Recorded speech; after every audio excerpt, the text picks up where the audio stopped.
Good afternoon, everybody. We are almost at the 2 o'clock hour, so give us just a few more moments and we'll get this show started. We did have nearly 100 people register for today's event, so I'm very excited for the program that we've got lined up. I think this is going to be engaging and exactly what we all need getting back into the season here.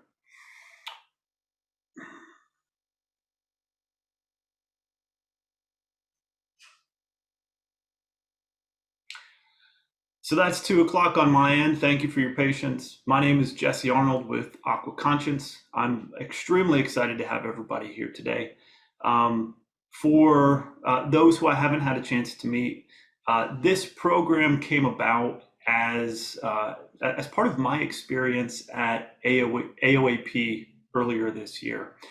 We were in St. Pete for the event, and I had the opportunity to sit in on Stephanie's presentation, and it just hit me that her presentation aligned just perfectly with what I felt about the industry, and it resonated with what Aqua Conscience is trying to achieve. And so what my hope is for today is that we're able to use our platform to make that same content available for a broader audience, for those who perhaps didn't have a chance to travel for that conference. And so the program that we have lined up today is really a slightly truncated version of Stephanie's presentation from AOAP, slightly truncated just for time constraints. But we're also able to add Bill O'Melia on the front end to provide the context for why this is so important. And I think having Bill here for the introduction is going to make it all the more compelling.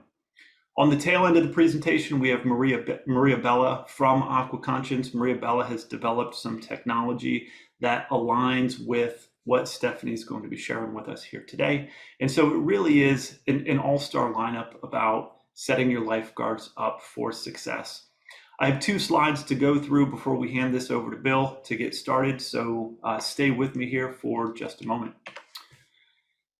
Now, the content that we're going to see today really is the property of these individual owners, and the presentation and corresponding slides are copyrighted by each respective speaker and may not be recorded, copied, or distributed, or otherwise used without authorization. So having said that, everybody on the call, our missions align, and we all want to improve aquatic safety. We all want to prevent drownings. And in a lot of instances, we are amenable to sharing our slides. But before doing so, don't make any assumptions.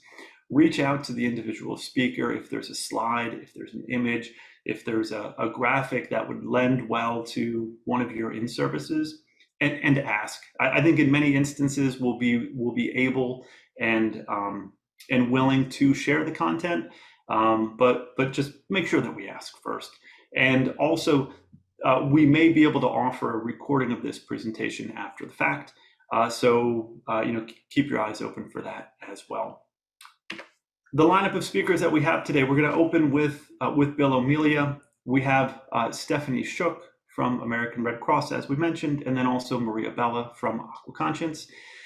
We are going to reserve questions for the end as much as possible, but if you want to go ahead and submit those questions as we go, we'll go ahead and address them at the end as time permits. So Bill, with that, I will stop sharing my screen. If you want to go ahead and share yours and get started, the stage is yours.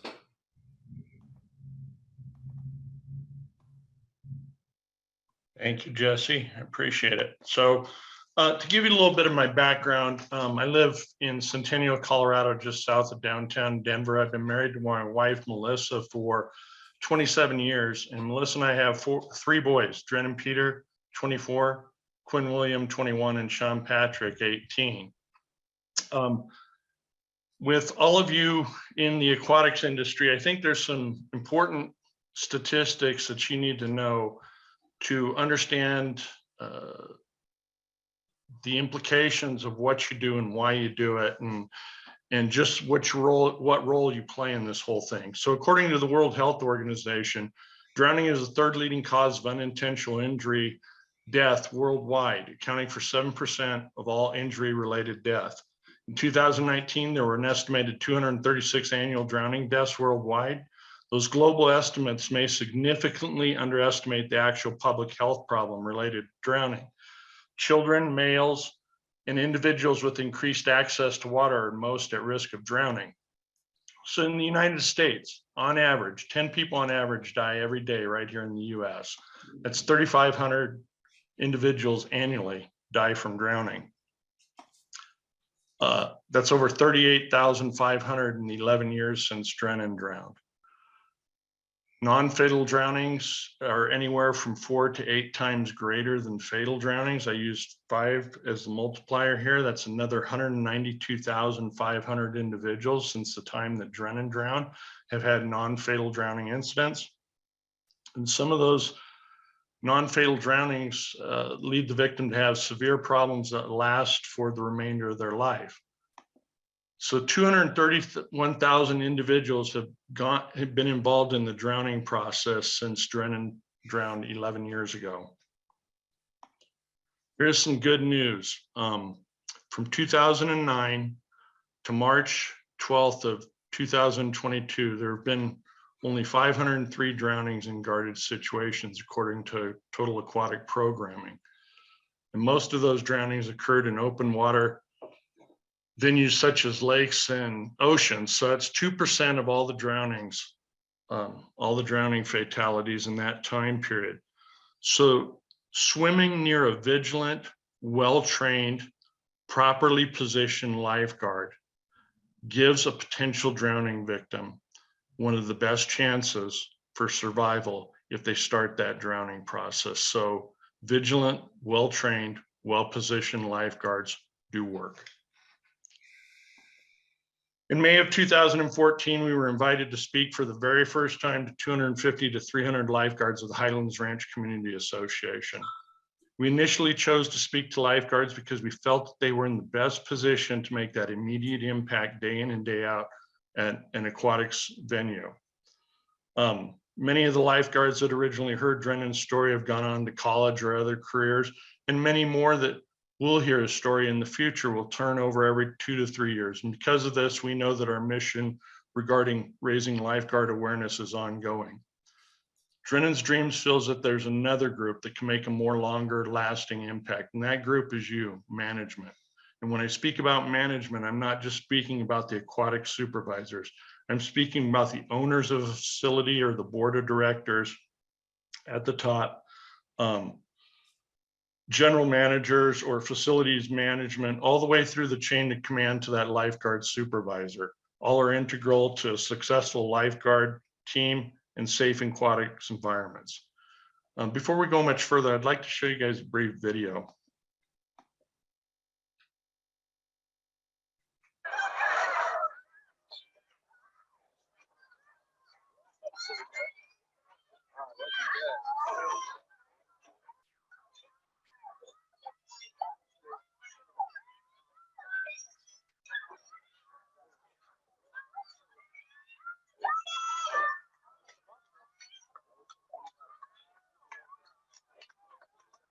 Guys, wow.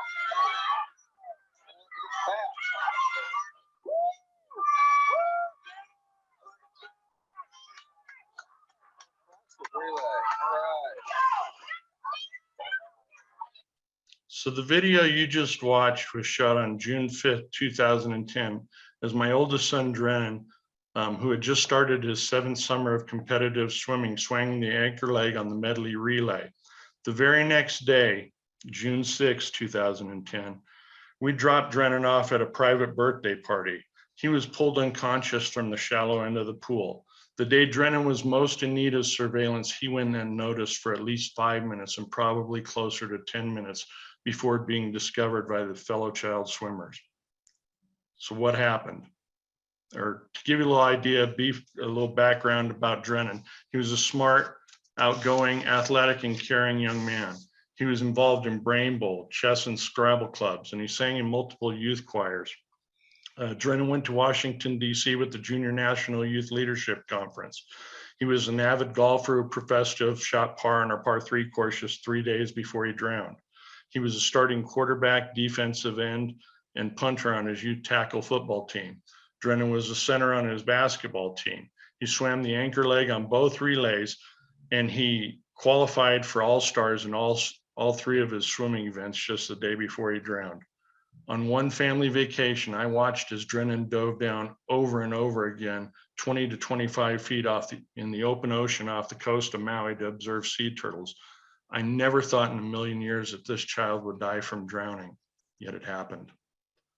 So what happened? On the evening of Drennan's death, there were approximately 35 youth in attendance for the party, 2 adults and 2 lifeguards on duty. The 2 lifeguards were the head lifeguard, who was 21 years old with 7 years of experience, and the assistant head lifeguard, her sister, who was 18 years old with 4 years of experience. Both the lifeguards had worked shifts previously that day. So at this facility, the lifeguarding stations look like this. In the inside corner of the L-shaped pool, there's a fixed high stand with a swivel chair, and that chair never moved. It's where it was always positioned. And on the opposite side of the pool, towards the right-hand corner, was a lower lifeguard stand, and this chair was movable, and it would move up and down the deck depending on what was going on. But that's where it was located during most of the club's operations, and that's where it was on the evening of Drennan's death. The red X's represent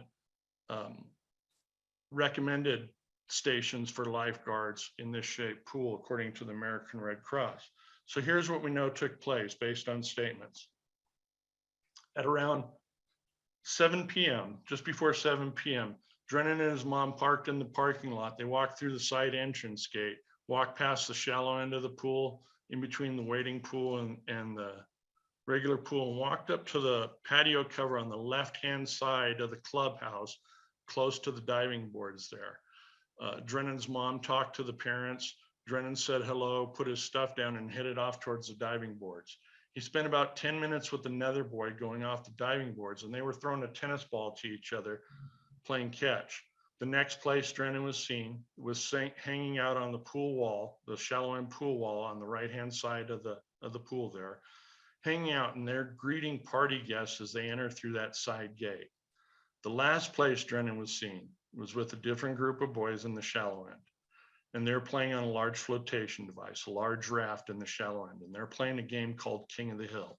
And King of the Hill is essentially one of them tries to climb on top of the raft while the rest try and yank him off.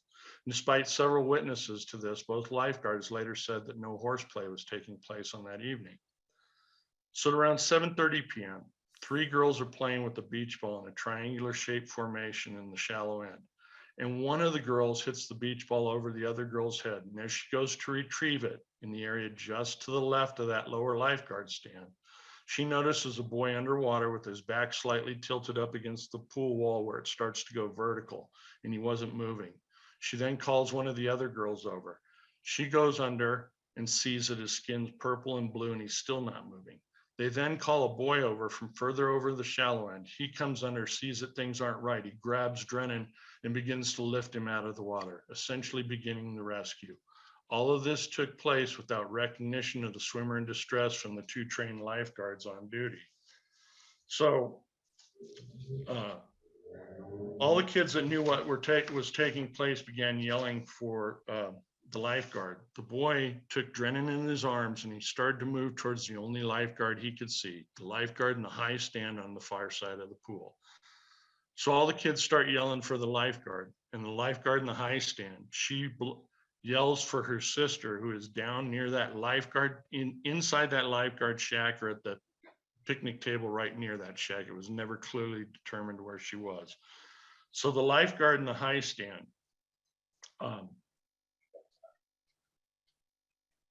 she yelled for her sister, who comes running down the pool deck, enters the water, meets the boy about halfway across the pool, and takes Drennan from him. She then continues with Drennan in her arms to the opposite side of the pool near the high stand, the opposite side from where he was discovered, within 5 feet of that unoccupied lower lifeguard stand. So the lifeguard in the high stand, she never deployed into the water.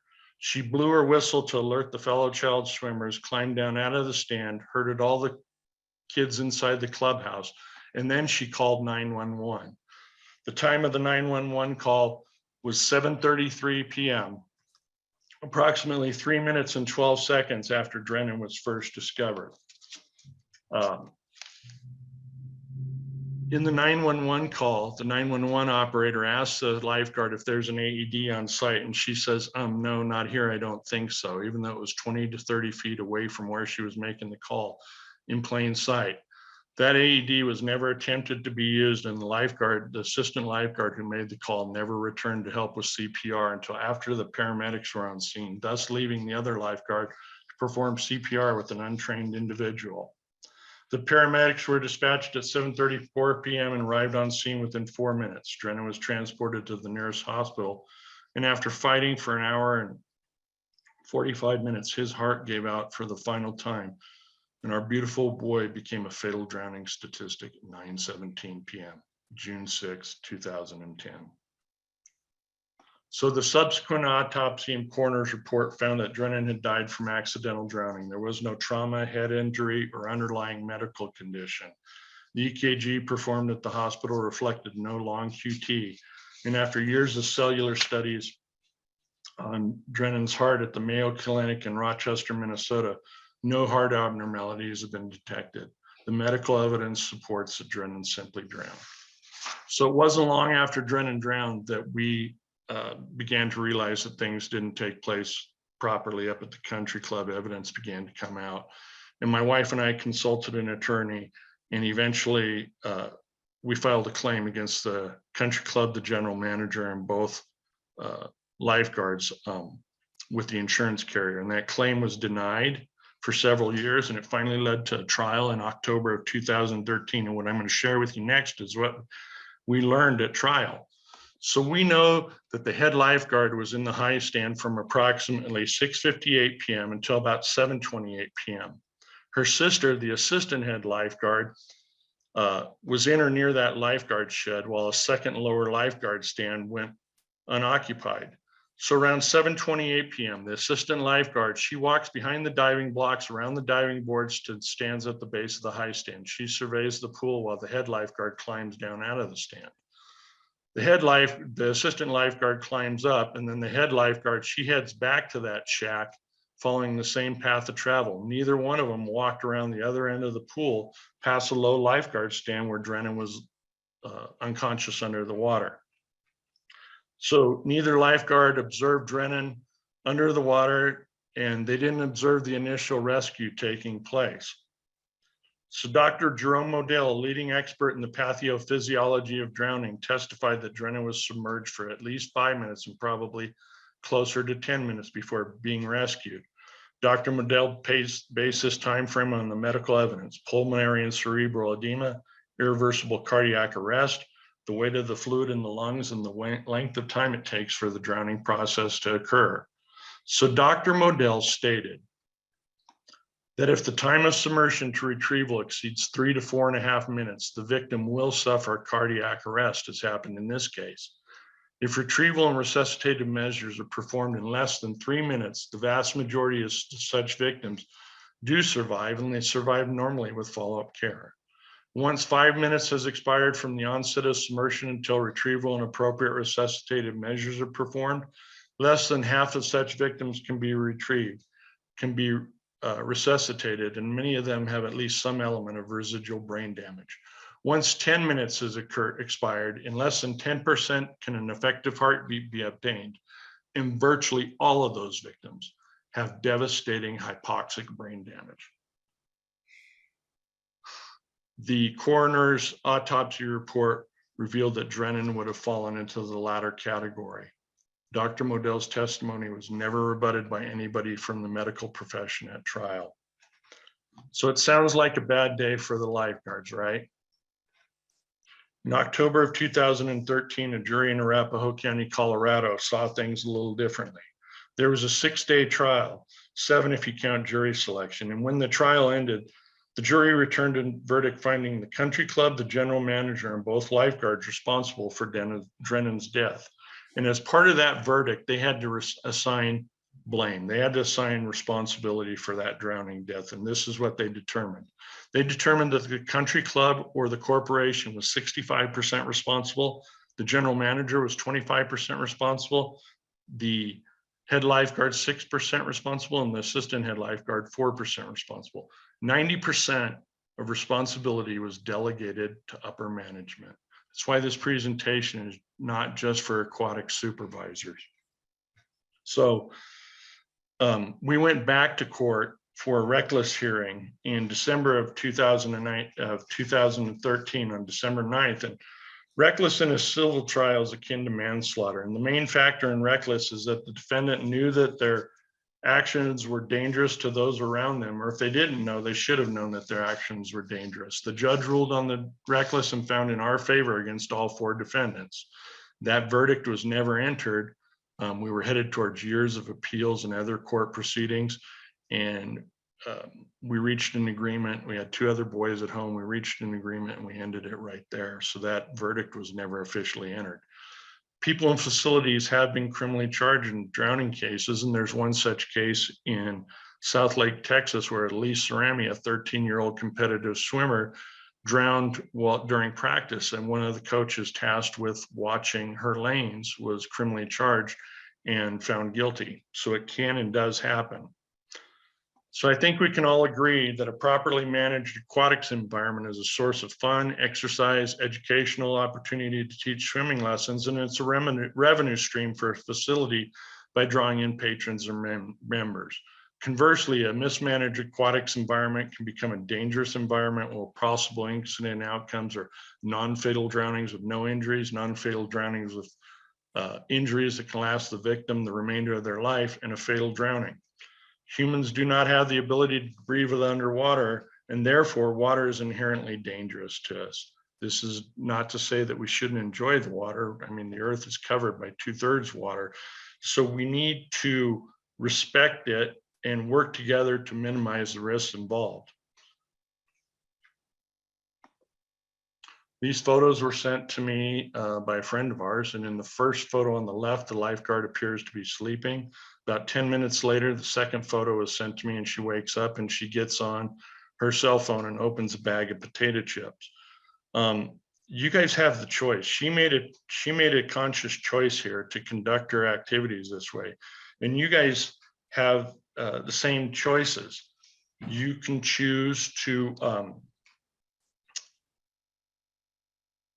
very clear choices were made by Alan Drennan's case involved. The choice to not have 3 lifeguards on duty, the choice to not sit in the second lifeguard chair, the choice to not have more frequent adequate training, the choice not to learn about lifeguarding or lifeguarding management by the general manager, the choice to not train all of the staff on the AED and its location, the choice to not have an emergency action plan, the choice by the board to not insist that the GM undergo any proper training to manage lifeguards. So when I was putting the presentations together for lifeguarding, it was really apparent that lifeguards had one primary duty, and that duty is patron surveillance. And this is to prevent non-fatal and fatal drownings from occurring in the first place. Early recognition is absolutely key. When I put the management presentation together, it wasn't so clear what management's primary role was. So is it to have proper in-depth policies and procedures and emergency action plans in place? Is it to have, is it to hold frequent in-service trainings and evaluations to have the best prepared lifeguard staff that you can possibly have? Is it continually evaluating potential risks at your facility and working to eliminate them? Is it keeping yourself currently educated about your job and that of your staff so that you're in charge of? Or is it combining all of these elements together so that you can ensure the safest possible environment for your patrons, members, and staff?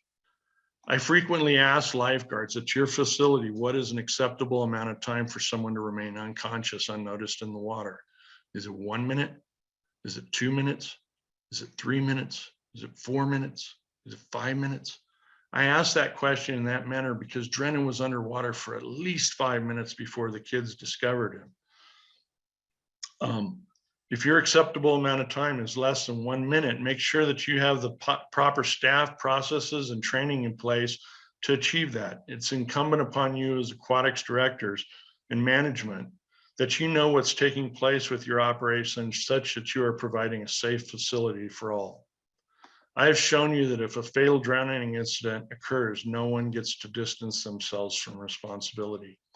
The expectations and the protocols you set forth will set the standard of professionalism at your facility. What you do as a manager may very well mean the difference between life and death.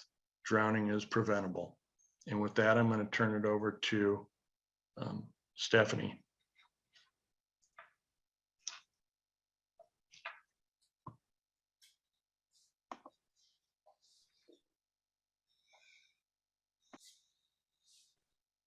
Thanks, Bill. Let me get myself set up here.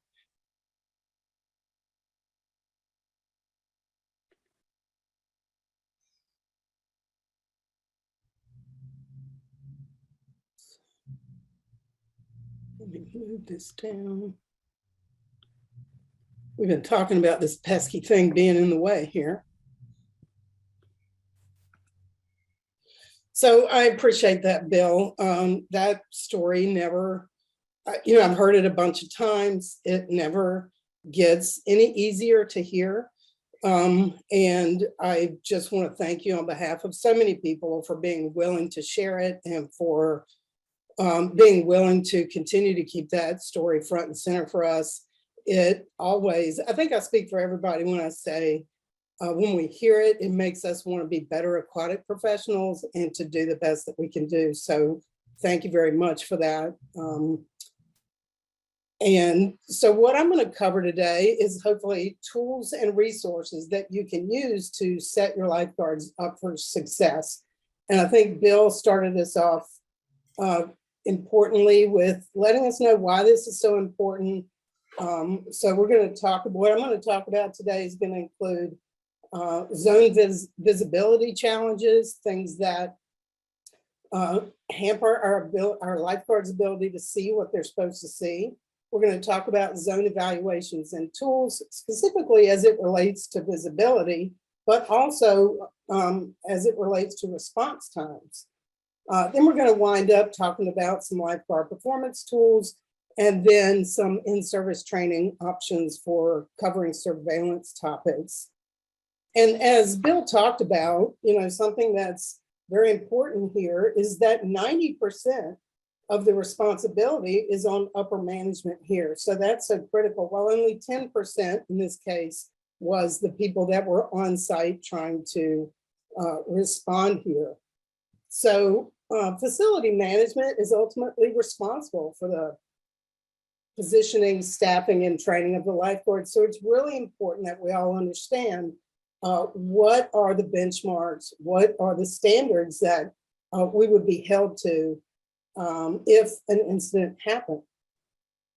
So these are the Red Cross benchmarks, but I would also say these are industry standards really across the board for operations and management. And the thing that's so important to understand here is that the emergency action plans and zones of surveillance are really of equal importance. And I think oftentimes a lot of people focus a lot of attention on setting up emergency action plans and practicing those and evaluating those and getting better and better and better at those. Sometimes at the expense of zones of surveillance. We may put a lifeguard chair, a couple of lifeguard chairs around the aquatic facility and kind of expect that the lifeguards are able to see everything that would be in their zone without really digging deep into that. So really the expectation here is that both emergency action plans and zones of surveillance are both facility specific. EAPs and zones should be staffing level specific. Both of them should be activity level specific. Both EAPs and zones should be identified and posted. And most importantly, both the EAPs and each zone in a facility should be tested to ensure that lifeguards can see stuff in their zone. In addition to that, the Model Aquatic Health Code also says in their assessments for lifeguarded positions that the owner shall ensure glare conditions are assessed from each position to determine if the bottom and objects in the pool are clearly visible. So oftentimes people aren't really aware of all these benchmarks and these things. But the good news is that both of these are pretty checklist oriented. Not that they're simple to do, but they are simple to set up and work through and really critical to make sure you can do. So the next section, we're going to get into what are some of the visibility challenges.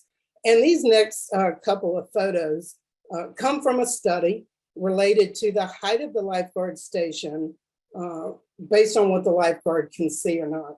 And we're fortunate enough to be on the same call today with Maria Bella, who did this study and who was kind enough to share these photos with me. I had seen a presentation she did about this study, and the photos really impacted me in a big way. And I wanted to make sure I could share those to any audience that I was speaking to about this topic.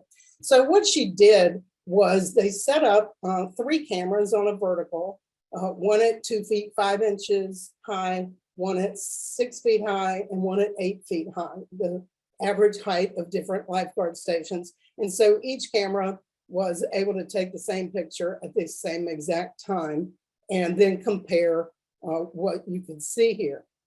And so we'll start out with this first picture is at 2 feet 5 inches high. And we can, one of the things that you can not see here, I was going to say that you can see, but you cannot see here, is we can see the people that are above the water. We can see the parts of them that are above the water, but you can't really see their legs or arms or anything underneath the water. And so that is kind of a really important factor as we move forward on this. So if we jump to 6 feet high, we can tell that we can start to see some arms and legs of some of the swimmers, but we can also start to see there's some other swimmers that we couldn't see at 2 feet 5 inches high. We couldn't see them at all. So that's also something of big importance here. Then when you jump up to 8 feet in these photos, we can see a lot more, right? You can see these 3 swimmers here that at 2 feet 5 inches, we couldn't see it all. We could see a little bit at 6 feet, but now we can see them. We can also see arms and legs and some other things emerge in the picture. And so if you look at a quick comparison here, you can see that here, if you're at 8 foot, this one swimmer here that emerged, we can see that, you know, the head position, we can see arms and legs for the most parts. We can see there's a swimmer here, and more importantly, what they're doing. As we come down to 6 feet, we see less of the person. We don't really see arms and legs. We kind of know that this is a head, and the bathing suit we can see a little bit of. But as we get down to 2 feet 5 inches, we really can't tell that this is a swimmer at all. So this comparison really tells a big story about how important it is just on the height of the lifeguard station that you would have. So now that we have seen those and know what we know, let's take a little deeper look here. So I want to bring our attention to a different swimmer here where this red circle is. This is a second swimmer that at 2 feet 5 inches, we can't tell this is a swimmer. If you look over here, we can't tell that they're swimmers. We can't see the bottom, you know. And we also, what jumps out to me in this is the glare and how bad the glare really is in this picture. And the other thing that jumps out to me so much in this picture is that, you know, we in the industry, we know an awful lot, and we've talked for years about how hard it is to see something at the bottom of the pool. And especially with water distortion, water movement, other swimmers, and things that impact our visibility on that. So we know that, we talk about that, we train about that. But what we're seeing here is there's instances where we can't see people at the surface. And so that's the thing that jumps out at me real hard here, because I think there's oftentimes we think we're going to put somebody out, even if you were just standing on the deck and saying, well, look at this zone, that you would kind of take for granted that you would be able to see things at the top. But from what we're seeing here, that's just not true. When we get up to 6 feet, of course, this person emerges better. I can also start to see some things on the bottom here that I wasn't able to see at all earlier. I don't know what they are, but they might encourage me to respond. But what I'm also seeing is that the glare is still pretty bad here, right? And so as people swim in and out of this glare, I can't see anything. I can't see through the glare. So that's a big issue from this angle. When we get into 8 feet here in this particular zone, in this circumstance, this 8-foot high stand takes away the glare. We can see the objects here at the bottom. We can see the swimmers. We can see everybody in our zone. So, you know, my advice to you is not necessarily to go out and buy a bunch of 8-feet stands, though. I wish the answer was that simple. But in this case, it certainly would be my choice if I was setting up my lifeguards for success and be able to see in this testing scenario, I would go for 8 feet here. Because when you're close, when you're relatively close and the water's pretty shallow and you're in an elevated position, it's fairly easy to see. But the further you get away from something, the harder it is to see, and especially if the water gets deeper. So the Life Saving Society did a study several years ago too that showed that in their study, lifeguards were overwhelmingly unable to see objects at the bottom if they were more than 30 feet away. And so if you think about what 30 feet is, so the width of an average pool, that would be right around 5 lanes, maybe 6, depending on the width of the lanes. So that's when you really start to lose visibility for objects on the bottom. And so an 8-foot high stand is not necessarily going to solve that problem, right? Because it's too far, it's too deep to see down.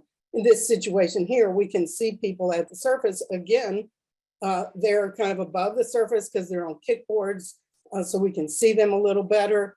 If you go to the other angle, the other side, where they're not on kickboards and they're swimming along on the surface, they're not as easy to see further away.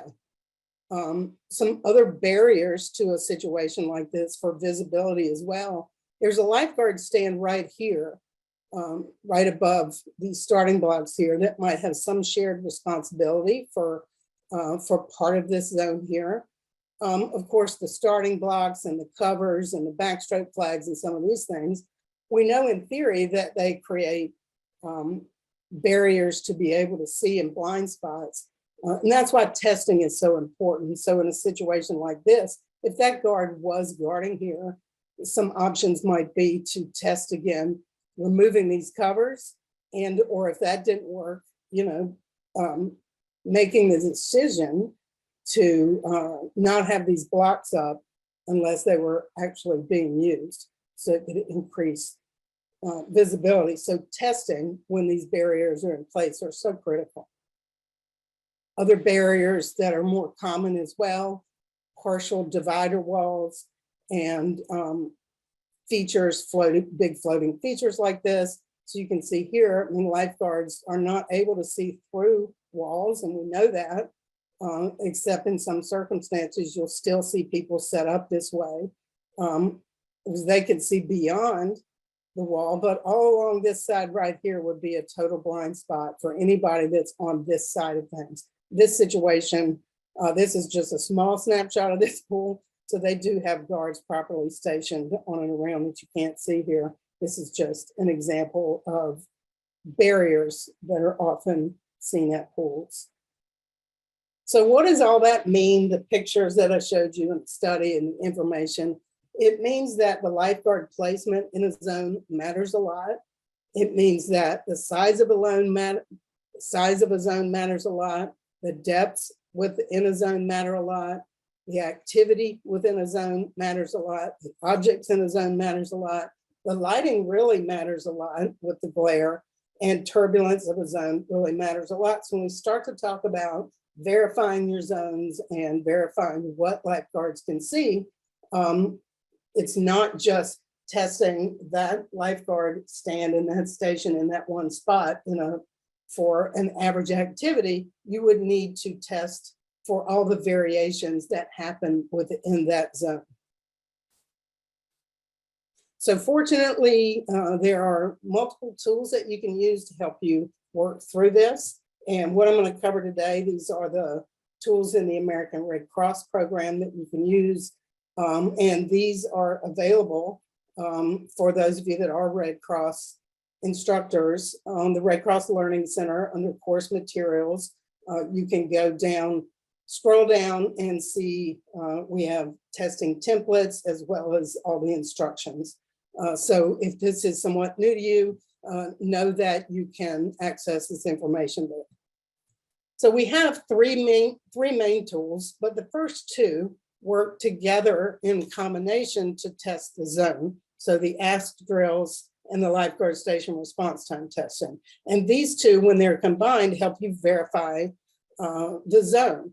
But these are testing the zone. While you'll use lifeguards to help you test and go through the activities and do the rescues and tell you what they can see, while they'll participate in these drills, this is not about their performance. This is not about a training. This is not to test them. This is simply to test the stations and the success of the stations. So the ask drill is about the visibility. Is everything visible? And the response time testing is about, what would their average response time be, and can it be successful in the zone that's set up?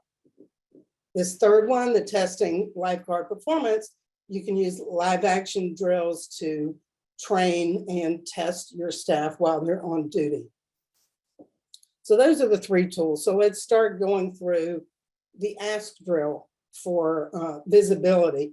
And this is a really simple drill to perform, and really just involves placing a victim in the zone, simply asking the lifeguard if they can see it, and then repeating that for all areas and conditions of the zone. And again, the lifeguard is fully aware that this is happening. This is not a test. It's not a surprise. You would, let's say Maria worked for me, and I would say, Maria, we're going to be doing some ask drills today. So I'm going to put you in a lifeguard stand. I'm going to place these victims around, and I just need you to let me know if you can see it where it is or not. So it's not a surprise. They are part of the drill and full participate there.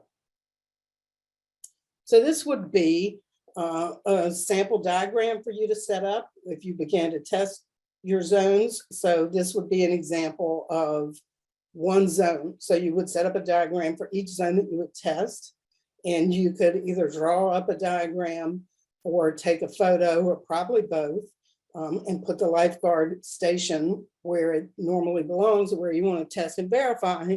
And then you would go through the methodical process of testing for each of the locations and mark on your diagram where the successful ones were.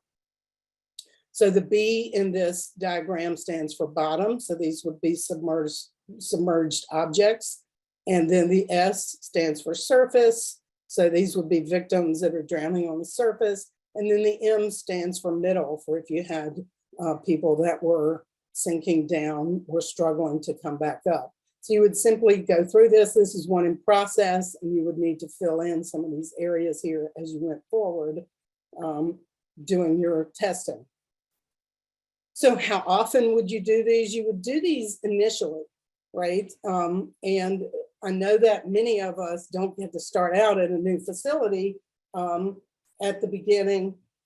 You're oftentimes coming into a position, inheriting where the lifeguard stations go, and people that were doing the best they thought they could do, or what they knew to do, and maybe have never verified specifically the zones. Maybe they haven't had any drownings, maybe nothing terrible has happened, so they just assume everything works fine. But I strongly encourage every facility and every manager to do these drills initially if they've never been done and start to verify. And then how often, anytime there's any change in activity or lighting or different time of day, or something is different in that zone, some kind of construction, you would need to do it again. So it's not necessarily a one and done, right? And if there's an area that they can't see, and there probably will be, you just need to make some adjustments and then do another test. So it's a series of working through these drills to verify the zone. Things that you can use to test the zones with, it's important that you use 3D objects that have contrast and that are lifelike in size. And maybe mimic the body position in the water. One of the things we know about people as they sink to the bottom and once they get to the bottom is they're not typically laid out with their arms and legs straight like you see these mannequins here. They oftentimes may be on their side, a little bit more of a fetal position. So those are some modifications that you can try to make as you test. But it is important to put things down there that would be similar, especially in size, to mimic what they might really see. When you're doing the drills, it's really critical to start out doing these under lab conditions. And so what I mean by that is doing it in when nobody else is in the water. And so it's completely pristine environment. There's no operation happening, so that you can determine under the best circumstances, can lifeguards see from that position? Because if they can't see something or struggling to see certain parts of a zone under lab conditions, once you start to factor in realistic conditions of water movement and crowds and lighting becomes an issue, it's not going to improve. So the lab conditions will oftentimes tell you a lot first, but it is also important, just as important after you verify in lab conditions to get it into test under realistic conditions because of the water movement and crowds and people blocking things and all the activity that happens. So those two situations will be different and equally important to test out. And this is an example of being able to use multiple objects and a different kind of object to submerge here for the submerged object testing. And this is also from Maria Bella, who created these devices, and I will let her speak about those at the end here after me. But I will point out a couple things here, and this allows you, because there are multiple devices, it allows a person to be able to test multiple areas at once, as opposed to moving a mannequin around from place to place. That can be time consuming, but still important to do. But this does allow the ability to do that. The size and shape is the size of probably the smallest person you would see at the bottom. So that's fair game to test that. It's contrasting color. And this little part here helps to mimic a little bit of the fetal position. And another benefit of these, it does not quite scary to the customer. Sometimes customers, will get away from that mannequin, even though you tell them everything's okay and we're just testing. Sometimes they just can't help themselves and stay away. They can stomp all over these and cause no problem. So this is an example of setting up in a grid format on the shallow end of this pool and then the deep end of this pool. But this is the view with the devices from the lifeguard stand in this pool. And it really kind of hits home to show what we've talked about already today. Two things, a couple of things really. The glare, of course, being a big issue, perhaps the height of the stand, but also the information we know from the study by the Life Saving Society saying that lifeguards were unable to see objects oftentimes if they were more than 30 feet away. And so when we get in this pool right around lane 5 and 6, it becomes really hard to see the objects. We can see a little bit occasionally, but not much. So this really drives home the point how important it is to test this stuff. And probably at different times of day. Here, obviously, it's daytime outside, as we can see, perfect reflection through the windows here on the glare. So testing this at night would also be really important. So one of the things about testing here is this becomes an emergency now, right? Because I'm operating and I see that we can't see stuff everywhere. So I need to do something about it. So I need to make some changes and test again. So something I might try here is I might move the lifeguard stand to the other side of the pool so that the glare is coming in behind the lifeguard, and retest and see if that helped on the glare. That still might not help for these two further lanes away because they still might not be able to see that. And so that's might not solve everything. The other thing to perhaps consider is 2 lifeguards on this. And I know that can sound tough when you're talking about a 6-lane pool and maybe 6 lap swimmers. That can sound tough, but at the end of the day, you got to see stuff, right? So you have to solve the puzzle here. If 2 lifeguards might not be reasonable, perhaps it's a combination of a walking patrol that allows a guard to investigate the bottom on a very frequent kind of walking patrol situation. So those can be some short-term fixes while I'm trying to solve the bigger problem here of glare is obviously a big issue at this place. And at so many of our places with these great, wonderful windows that let in all this natural light. So, you know, there's window tinting, there's window treatments, a lot of things like that can be done, but realistically, that's going to take months for me to put, or maybe a year to get in the budget to get a contractor, a vendor to come out and measure and install, and then I would need to test again to see if it worked, right? So there's a lot of factors that go into this, but you have a lot of options, and it is, so while the ask drills are really checklist items, they do require ingenuity and work to figure out, but it's well worth it. It's really critical to take care of these things. So I want to take an opportunity at this point to tell you about my big yellow problem that I had, but I didn't just have the problem, I created the problem to share with you. So I managed this indoor facility over 20 years ago now. And we had this snake feature that we put here in Recreation Swim over in the shallow end. The lifeguard was placed here at the edge of this bulkhead. You can't really tell in this picture that where the bulkhead ends, but it ends right around here. And so they had responsibility for the entire shallow end and a little bit of overlap over here on the other side of the bulkhead. So the snake feature was good for this. It was a very low profile feature with the curves and everything. It made it easy for us to kind of see through and around. So it wasn't particularly hard to guard, I would say, from a position like this, certainly. And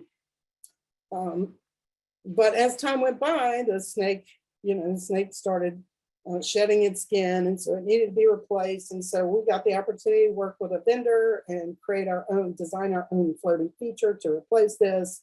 And so we, worked closely with them. Everybody was really excited. And so we had this great, wonderful yellow submarine, and we were all there. We were so excited when they put it in the first thing. As soon as it hit the water and they put it right there, I mean, seconds, I knew that I had a problem here right away. And, I could tell, this was going to be a visibility challenge from the area that we were guarding this from. This submarine was so incredibly brilliantly yellow that it cast a huge yellow glare all the way around it. Made it 3 times its size, and the yellow glare on the surface of the water, you could not see through it. It was the same as having a solid object on top of the water. So that was one part of it. The other part is, while this is low profile, it didn't have the curves, so you can't see over to the other side. You can't see if anybody's in trouble over here. So, within 5 minutes, I'm in my office, doing calculations, multiplying out how many hours this feature was going to be in the water times how much it cost me for an additional lifeguard, because at least in the short term, I was going to need a position as a lifeguard in a walking patrol that could see all around this thing every time that it was in the water, until we could figure it out. So I had to go walk to my director's office and say, remember that $5,000 feature that we just put in the water we're all so excited about? Yeah, it's going to cost us $15,000 now to guard that we hadn't counted on. So this is an example of the kind of things that sometimes you take for granted. And I mean, I was working at a facility, we did visibility testing frequently all the time, and we still stumbled into this. I still stumbled into this problem. So, it's really important to stay on top of your game with what can be seen. So when you do these tests for visibility, some of the testing results that are potential to come across would be that you find that some of your zones may be too big. You can find that your stand or your station is too low. You can find that your stand may be too far away to be able to see. You might find out that there's just certain areas of the zone that can't be seen very well or seen at all. You may have some unnecessary obstructions on starting blocks or things that you could do something about. You'll see blind spots. Success is ultimately going to vary by the time of day and the activity. You'll become aware of lifeguard station limitations, but best of all, at the end of this, once you work through it, you'll verify each zone, which is really, really critical. Some potential changes go along with the challenges that you would have. You adjust the zone, either the size and or the position of the lifeguard. You might need to adjust the type of the lifeguard station, whether it's a higher up station, lower down station, walking patrol, whatever change might be called for there. You might need to adjust the activity. An example of that is in the pool I showed you before with the Angels devices, and we couldn't see the last two lanes there. One situation that you might need to do to adjust in that case would be perhaps closing those two lanes. People can't swim in those two lanes during the certain times where you only have the one lifeguard available to guard that. So that is an example of being able to adjust the activity there. Adjust the lighting at the indoor pool that I showed you before. When we had all the lights on in that natatorium, it was beyond bright. It was just way too much light. It caused a lot of glare. So we were able to set our situation up to where we could turn on every other light in the building. And tested each zone again for that. So there's always things that you can do. You might need to adjust the water movement. One thing, as technology increases and cameras and surveillance systems become better at what they're doing, layering up protection, being able to use a system that can detect things on the bottom and alert a lifeguard. These kind of systems work very well and are getting more and more ubiquitous in our industry, and is something certainly to consider and can add help here for zone challenges.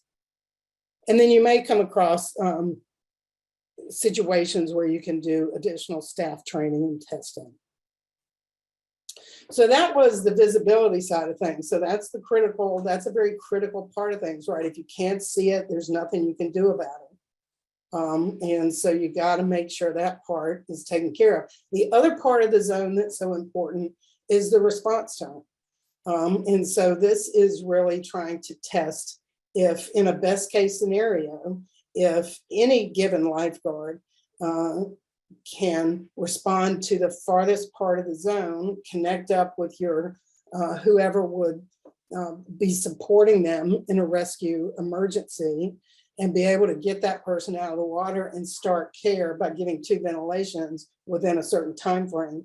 So again, this is not a test of the lifeguard's performance. And so this is a test where everybody knows what's going to happen. They know exactly where the victim's going to be. They know exactly what kind of rescue is going to happen. We're just trying to see if everything that we've set up is something that will can be doable within this time frame. So you would place the lifeguard at the station where they would normally be, put the support staff where they would normally be, place the victim in a prearranged location and initiate the drill. And then have, once the lifeguard activates the EAP, you would start to time the response.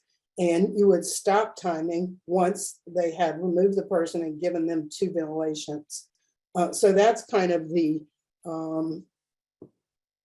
time frame and the situation you're looking for to be able to achieve.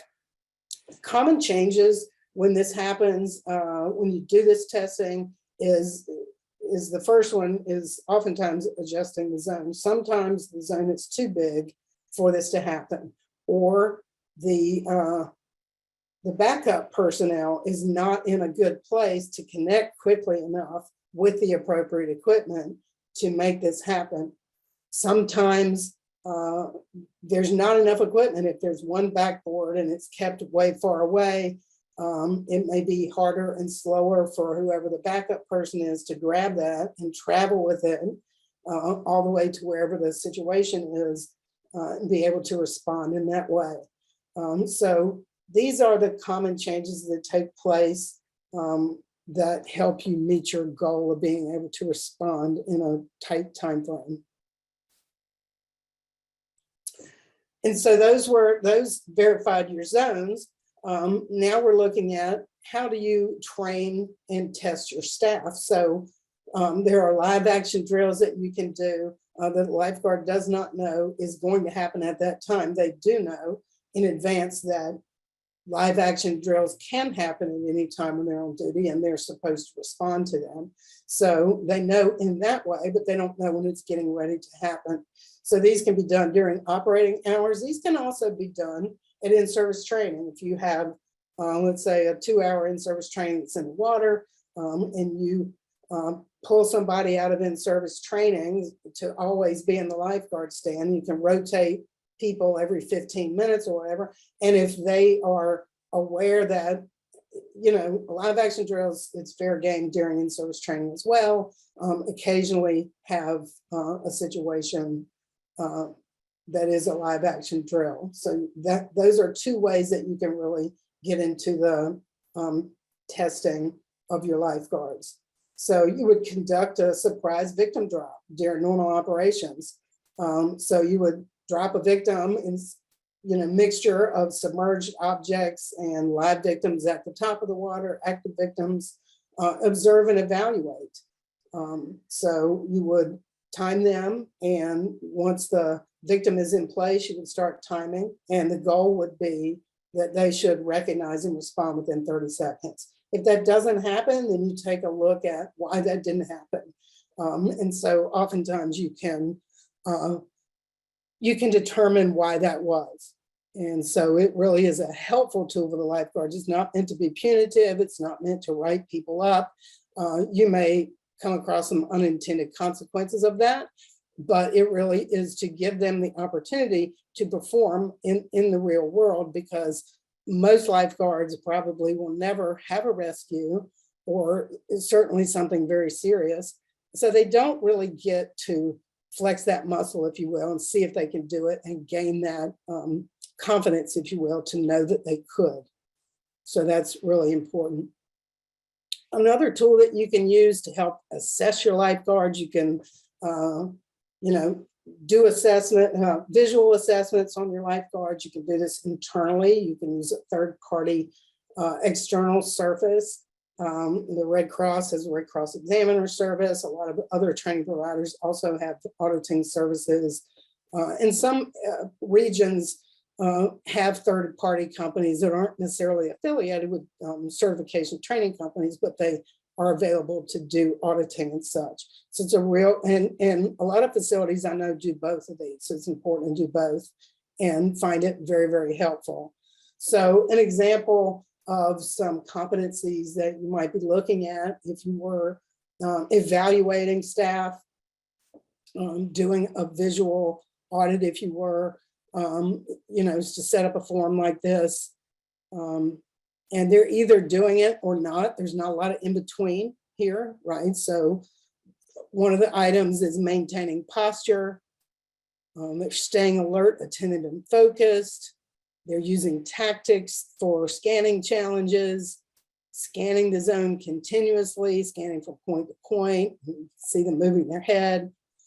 They're equipped and ready for rescue. They're enforcing rules if that's the case. If you happen to see a rotation, that they're doing an appropriate rotation. And you know, while I'm talking about that, that's a great one to do if you're going to do some assessments, is assess rotations. That those tend to be some weak points that people find they need some work on.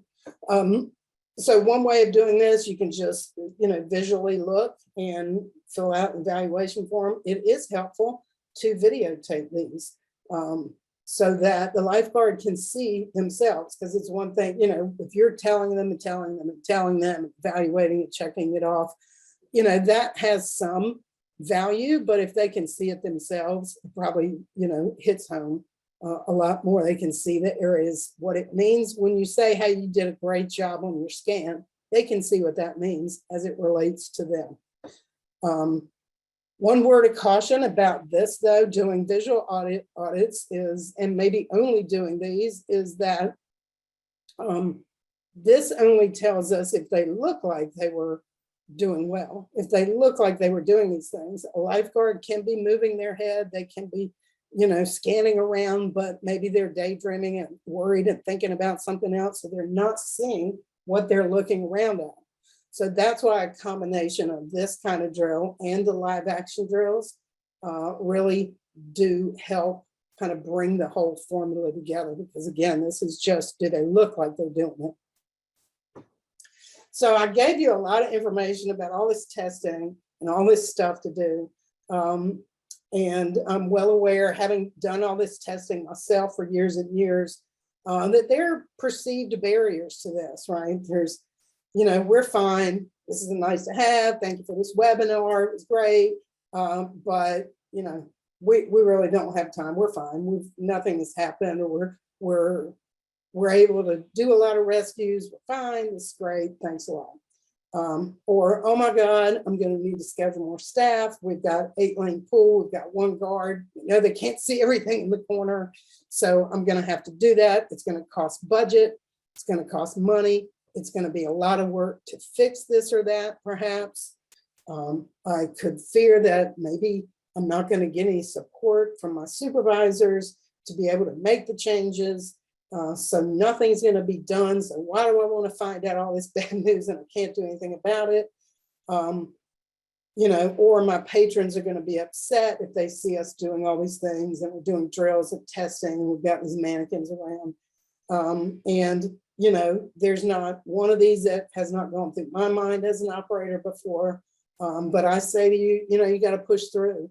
And there are thousands of aquatic professionals that have crossed these barriers off the list over and over and over again. There are thousands of professionals out there testing and doing this work.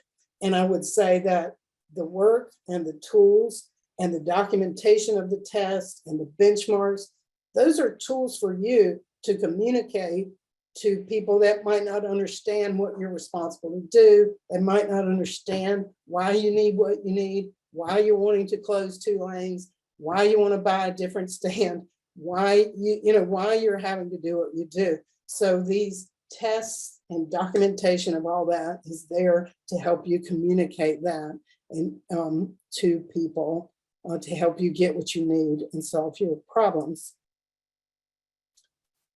So we wanted to talk a little bit as we end up today about in-service for surveillance activities. A lot of time in service, a lot of times gets spent on practicing rescues, and we're really good at rescues. But practicing surveillance and doing as much as you can is really important here. We talked already about the live action drills. That is training, right? It's performance testing, but it also trains them in their ability to perform. So that's a perfect one. The ask drills are also important. Again, it's not a training exercise and it's not a testing exercise, but they sure will learn a lot about the zone and what's visible and what's not, what the challenges are, and let them flex their muscle about looking around and what they can see. It will go a long way, just having them participate in those with you.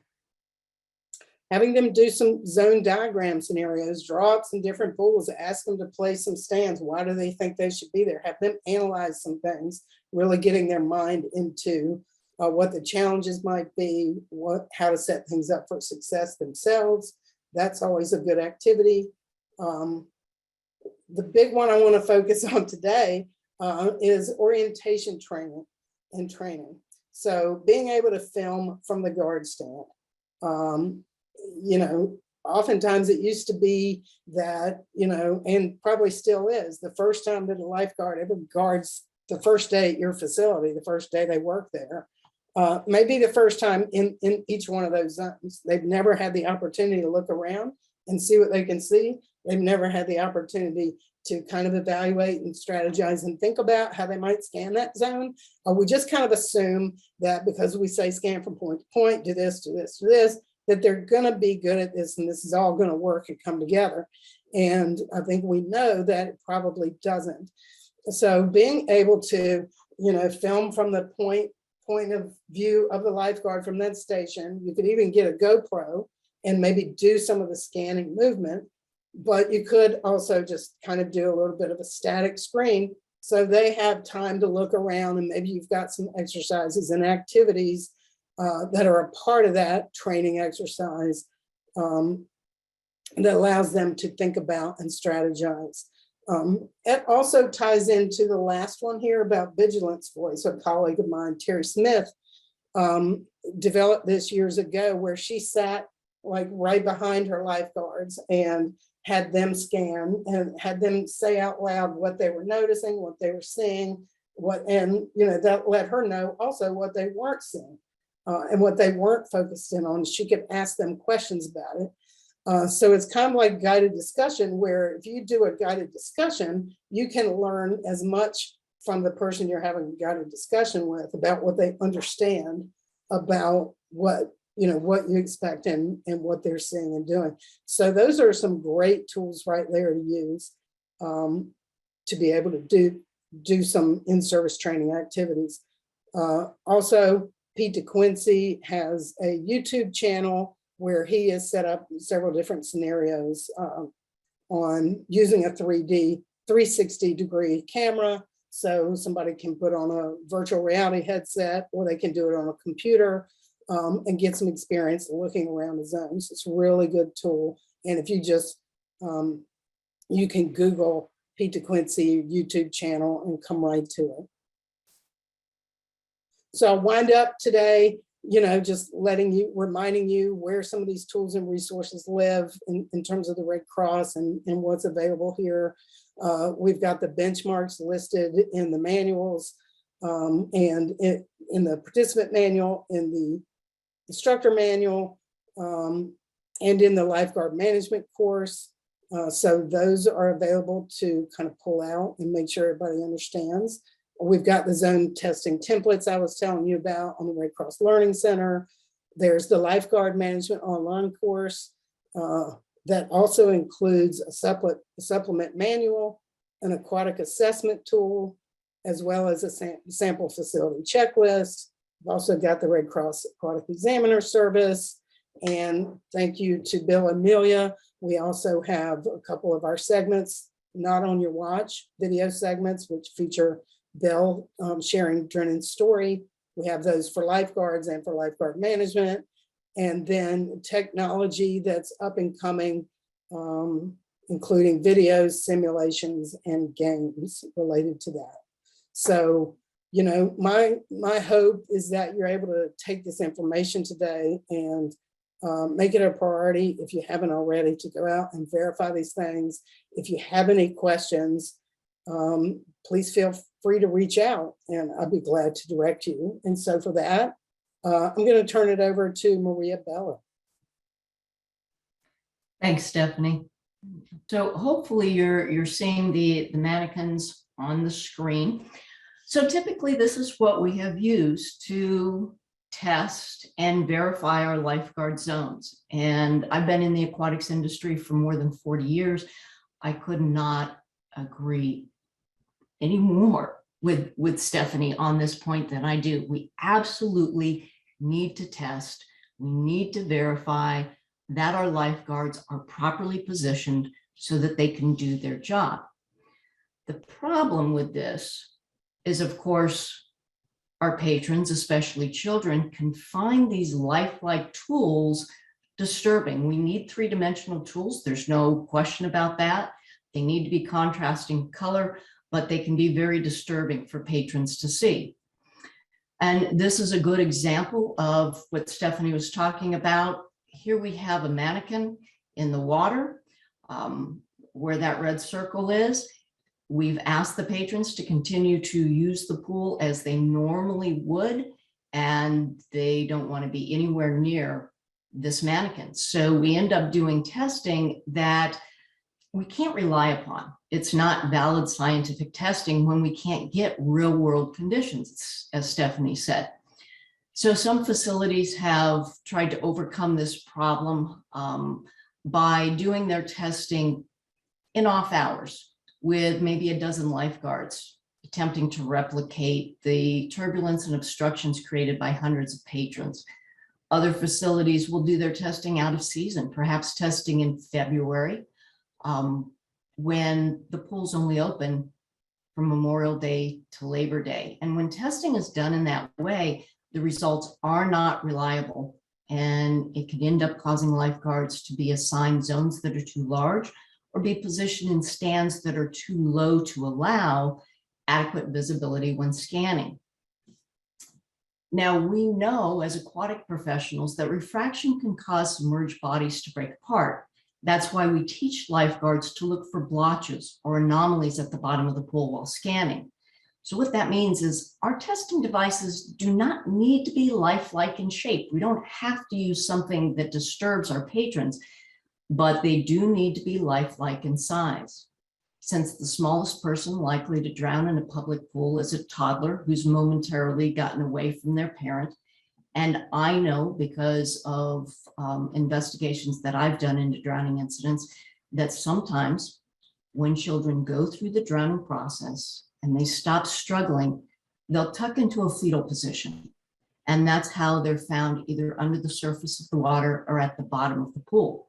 So the smallest target a lifeguard will ever have to identify is the size of a toddler in a fetal position.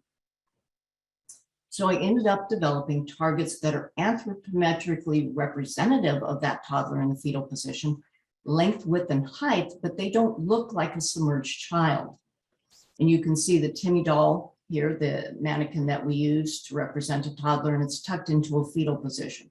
But the difference between the Timmy doll and these anthropometrically accurate targets is that when we put these targets in the water, patrons disregard them entirely and continue to swim and play as though nothing unusual is on the pool bottom. The orange pieces that you see sticking up, the vertical sections, those are actually on floats. So as a patron moves over them, they compress down. They're not a tripping hazard. They go down, and when the patron moves off, they pop back up. The weights that hold these targets at the bottom of the pool are very thin, so you can't stub a toe on them. They're wide, so you don't really notice them when you step on top of them. And because this is constructed out of swimming pool vinyl, it can't damage the pool can't damage the equipment, the patrons don't hurt the tools, and the tools don't disturb the patrons. So you can actually do real world testing without creating any kinds of problems. Now, these targets are known as ANGELS devices, which stands for Area Notification Gear for Effective Lifeguard Surveillance. You can see them laid out here in a grid system. The lifeguard positioning and training tool provides enough devices to lay them out in this full grid system. And the comment that we've gotten back from some of the people that have used them, I'll put a couple of slides up for you to see. But if you happen to call in today, I'll just read this so everyone has the opportunity to gain this knowledge. This is from the Assistant Director of Aquatics at Georgia Tech, who said one of the best parts about the Angels is that it's pretty cut and dry when asking a guard or manager to count how many they can see. The system is also much faster than taking a CPR dummy and moving it from spot to spot, which was our previous method and was highly inefficient in comparison. Angels devices have been instrumental in providing a more tangible grasp on guard zones and stand placement. And again, here, as Stephanie pointed out earlier, these are the different views of a lifeguard when seated on different height stands.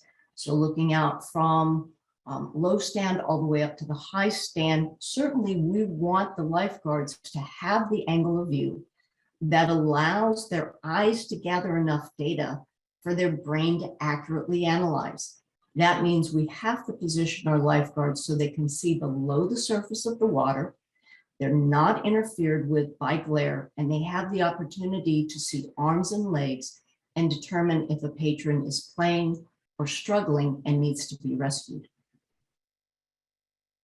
So when we give our lifeguards only a two-dimensional view of patrons in the water, we deprive our lifeguards of the ability to determine if that patron needs assistance. But when we give them that good three-dimensional view, again, their eyes have the opportunity to gather enough information for their brain to accurately analyze and know if somebody needs to be rescued.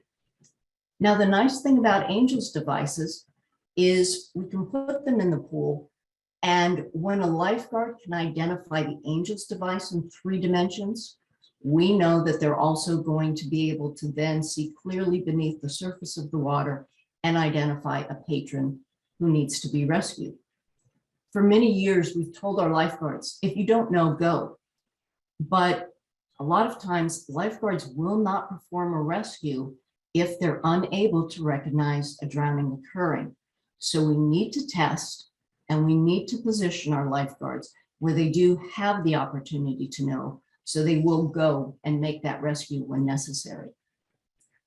From the manager at Wyomissing Borough Pool regarding using the Angels devices, again, the lifeguard positioning and training tool, he says we've been putting the Angels in at least once a week since we got them. We have several lifeguards put them in on a grid system, and we measure it out. With 4 to 5 lifeguards, it's probably a 5-minute process. We see a better response out of the lifeguards as opposed to just scanning over the top of the surface. They're scanning the surface and below, which is exactly what we want our lifeguards to do, to search every cubic foot of water in their patron surveillance zone, visually searching for patrons who need assistance. As Stephanie mentioned, we want to make sure that our lifeguards know what their surveillance zones are, and we may want to challenge them to draw their surveillance zones. These were actual drawings made at a facility, both before and after they used Angels devices.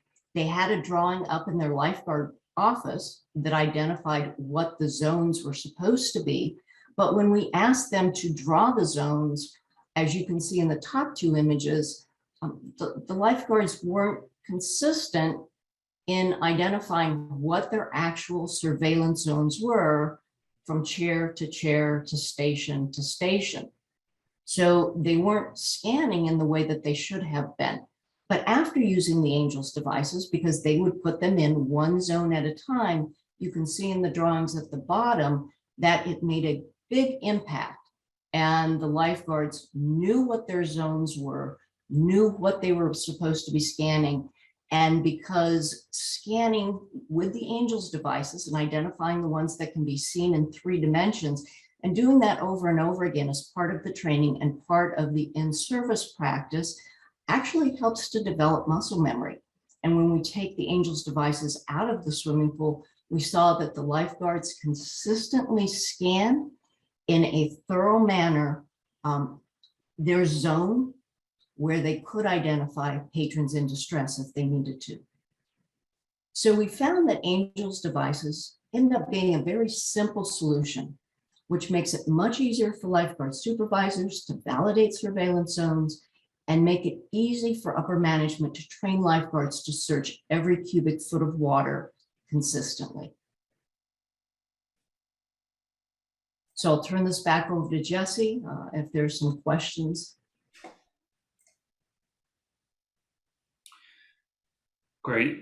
Thanks so much, Maria. You know, in talking to our clients, one of the most common types of feedback we get is the merit of being able to quantify what you can see within an individual coverage zone. And I was hoping that you or possibly Stephanie could weigh in on that, where if you're responsible for coverage at the facility, but maybe the manager who's allocating the budget doesn't understand what it means to be a lifeguard and to run the facility, what it would mean to go back to them and say, look, we did this systematic testing, and we've found that there is 7% blind spot in our coverage zone, or 12% blind spot within the assigned zones, and how that could be effective at getting their attention to really understand what the risk is within their facility.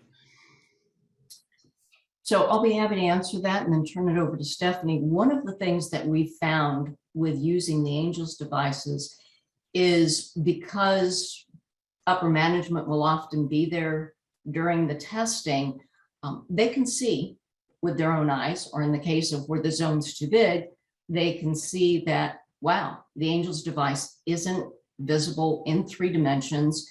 We do need to have more lifeguards, and we need to have different stands, and we need to have them positioned in a different manner.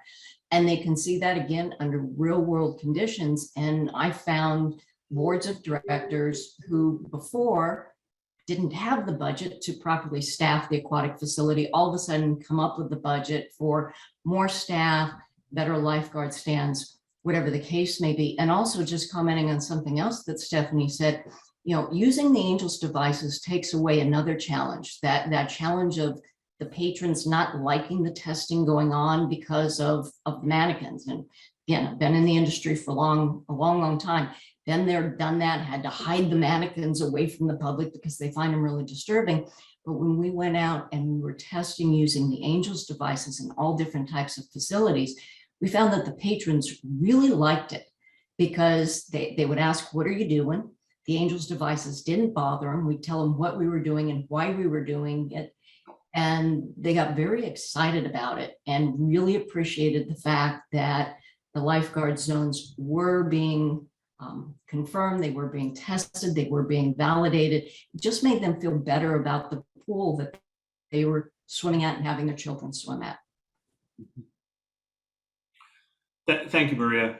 Stephanie, did you have anything to add on that? Yeah, I would of course add that I feel like, you know, I couldn't agree with Maria more. I mean, oftentimes it takes any person walking in the shoes. So I've even had directors where I've put them in the guard stand themselves to do some of the visibility, because, you know, something I like to share with them is there's no magic trick to seeing something. Just because you're a trained lifeguard doesn't give you x-ray vision or some kind of special vision.